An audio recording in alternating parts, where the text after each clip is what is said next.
Welcome to another edition of Handicap, Born Black in America. I'm your host, Ramon Roan, and this is being brought to you by Judicial Freedom Riders Incorporated. First, I'd like to thank you for the opportunity of you watching this video, and please subscribe to this channel as we bring you more relevant and diverse topics. The title of this video is Crisis in Ferguson.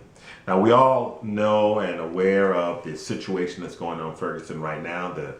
The grand jury made its decision and they decided not to indict Darren Wilson. Now, I'm not going to get into the specifics of that. Our justice system, and as you well know, that our nonprofit organization is geared at reforming our justice system. And we are a nation of laws, and the rule of law should apply. Unfortunately, sometimes it doesn't go our way. Now, but I'm not going to debate the issues on why he should have been or why he should be free. I'm not going to debate that issue. I think that's not for me at this time to discuss. However, what I want to discuss is a deeper issue, the issue of the city that has 70% black in that city and less than 30% white. That is the issue. Black-owned businesses employ as the largest employer of blacks in this country. However, only 5% of black businesses actually of the country make up our country, we blacks make up 5% of the businesses in this country, and they're small businesses. Now, the reason why I want to bring up the businesses is because those businesses are the largest employers of blacks. By and large, 60% of a black-owned firm is staffed by blacks. 60%, making it the largest employer of blacks. We need more black-owned businesses. Now, recently I read an article, a statistic by the government that it's 83% of teenagers, black teenagers, are unemployed. 92% in Chicago, but 83%. That's a huge number.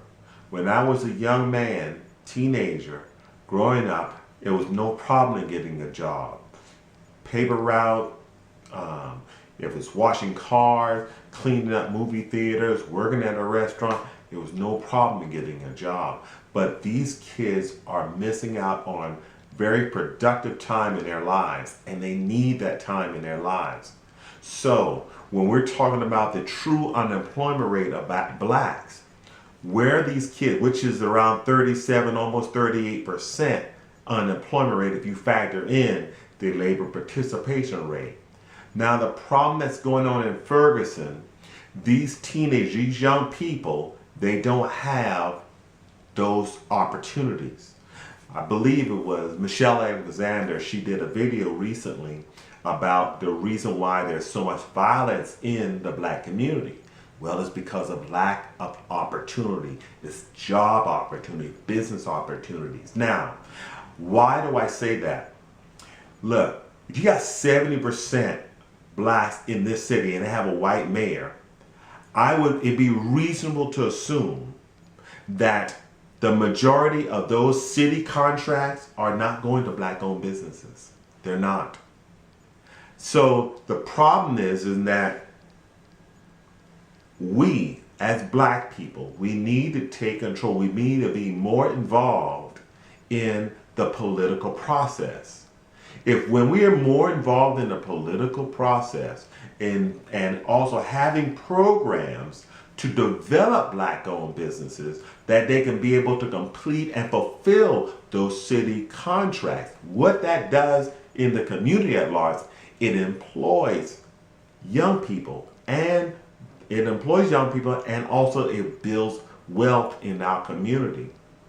I often look back at the Black Wall Street back in prior to the riot, and look at the productivity and the wealth of blacks not long after slavery. Here in Oklahoma, they considered it Black Wall Street. Well, why can't we have that today? Why couldn't we have that in Tulsa, rather in Tulsa, Oklahoma, or in Ferguson, Missouri, or here in North Charleston, South Carolina? Why can't why can't we have that? Well, I believe we can. I believe if we took looked at one of our great leaders, and that is Marcus Garvey, and talking about the black economics. When we change our black economics to being more prosperous, we can change the conditions of this country. Think about it. Right now, we're at nearly 50%. Some say it's at over 50% now of the prison population are black men. We can change that, create opportunities, job opportunities, employment opportunities. And how can we do that? Because we spend over $1 trillion a year just buying stuff. In consumer products, we spend $1 trillion. Now, we in Ferguson, only 12% of blacks voted in the midterm election, voted even in the mayoral election. Why? When you have the power of the vote in the candidate. I'm going to do a video here next about Marion Barrett, who passed away, and we're still mourning his loss of it. I believe he died on Friday. And I believe that if we took a note from many of our black leaders, they're not perfect. In the past, they're not perfect, but we can learn a lot from their failures and also their success. You see? Look, Marion Barry, when he became mayor, what he did, that he put black people in positions they were never given. He also allowed blacks to compete for those in contracts. Well, the same thing can be done in Ferguson. The same thing could be done in many cities and towns that are predominantly black. And what do you do? What it does for our business, it creates giving that business an experience to where they don't have to depend solely on the city contracts or state contracts or government or federal government contract. They can now compete against on the commercial contracts. So that's what we have to do. We have to build up the economy, the black economy in this country, in order for us to see less of us on welfare, less of us incarcerated, less of us in poverty, and creating wealth. That also will turn around the abortion rate. That also turn around the divorce rate in this country. We can do it. I'm confident that if we adopt principles such as what Marcus Garvey has been preaching back in 1920, we can do it today in 2014. This has been another edition of Handicap Born Black in America.